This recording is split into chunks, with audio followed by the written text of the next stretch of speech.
Darvin Malan and Adam Rossington guided Middlesex to a 6-wicket Yorkshire Bank 40 win over Yorkshire at Radlett Cricket Club, the victory being completed with 26 balls to spare.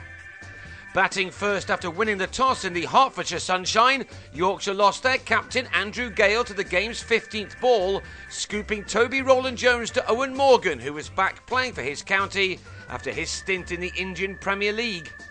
Rich Pyra opened up with Gale, but he was also out early in the piece.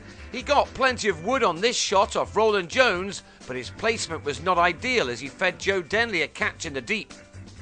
Both sides came into this match knowing that only a win would do to really keep them interested in this competition for the remainder of the season.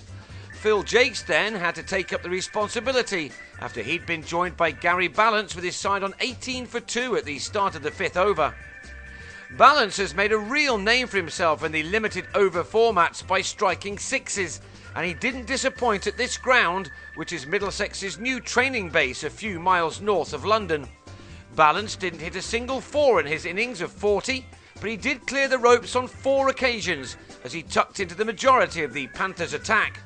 These maximums came in the space of 8 overs, which had seen the Vikings reach a steady enough 97 for 2 at the halfway stage of their innings. With 2 batsmen well set, they were now ready to really race through the numbers. Well, they would have done that had Ballance not got out to the ball after he'd struck Gareth Berg for his 4th 6. Got in a bit of a muddle and chipped a simple catch to Paul Stirling just after bringing up the 100. Jaques' innings then took on an additional importance. He'd batted well within himself to reach his 50 off his 68th ball.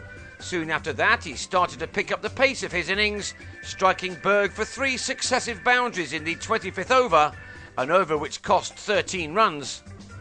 With a dozen overs remaining, the visitors had posted a score of 153 for 3, but were then set back as they lost both batsmen in the space of 4 deliveries to James Harris. On 14, Adam Lyth nicked to Rossington, standing up. And then the big wicket of Jaques came when he got a thick edge which carried to Morgan.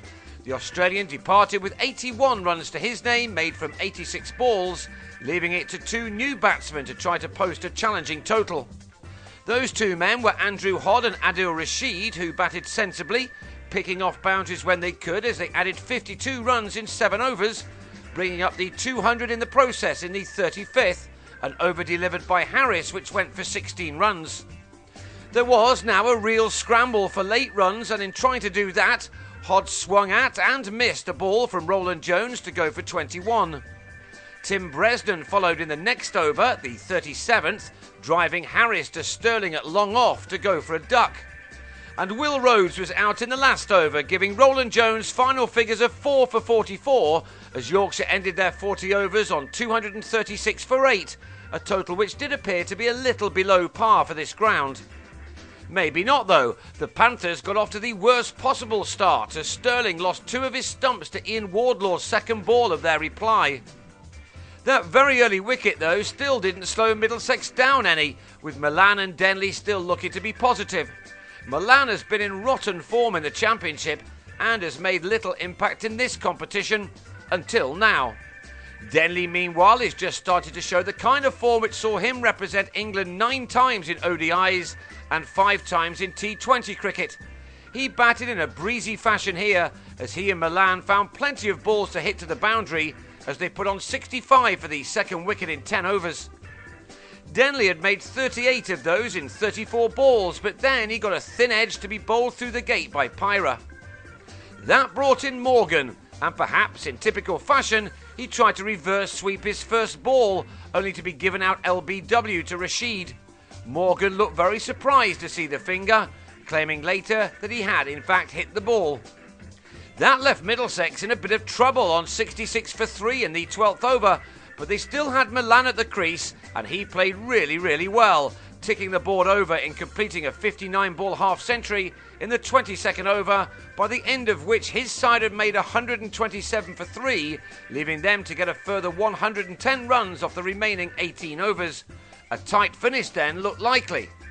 In the end, however, Middlesex made light work of that task. Feeling better about himself now, Malan smashed 2 sixes in 3 overs, the first off Rhodes and the second off Moeen Ashraf.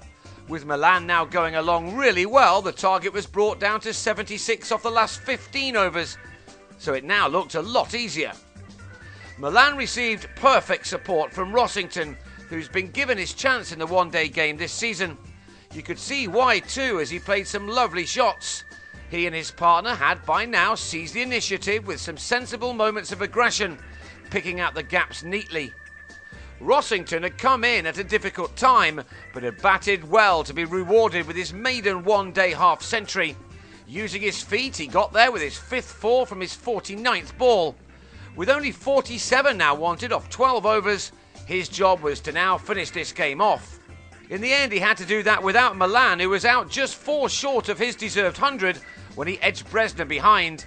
He may have been disappointed, but he'd done the job, leaving with his side on 201 for 4, just 36 more runs to get in 10 overs. The rest then was a bit of a breeze for the Panthers, who thanks to a 135-run partnership for the 4th wicket in only 18.5 overs, were able to canter home to celebrate their day in Radlett in real style. Dexter was there at the end, along with Rossington, who will have been thrilled to bat with such authority. It was a day he will remember fondly. He padded away the winning run, which came midway through the 36th over, with Rossington, a product of the county's academy system, making a splendid and possibly career-changing 79 not out. Dexter was left unbeaten on 15.